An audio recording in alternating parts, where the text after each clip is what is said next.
আপনি কি কন্টেন্ট বানাইতেন একটু দেখান তো। অনুপ্রেরণার আরেক নাম শর্টস অফ লেউটার ভাই। ভাইয়ের লেউটা চাটা ছাড়া আমার আর কোনো যোগ্যতা নাই। ছোট লেউটা বড় লেউটা তাতে কোনো সমস্যা নাই।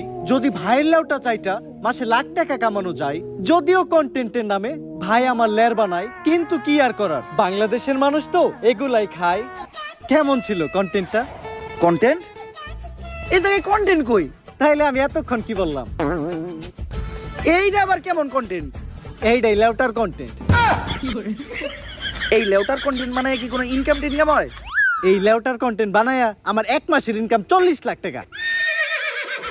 ভাই কোনো মতে কি আমার এই লেউটার কন্টেন্ট বানানো শেখানো যায় না? শোনো, তুমি যদি আমার কাছ থেকে এই লেউটার কন্টেন্ট বানানো শিখতে চাও, তাহলে প্রতিদিন তোমার আমাকে 10,000 টাকা করে পেমেন্ট করতে হবে। কারণ আমি তোমার কাছে আমার টাইম বিক্রি করতেছি। It's call value of time. আসলে আমি একজন এজেন্ট, তো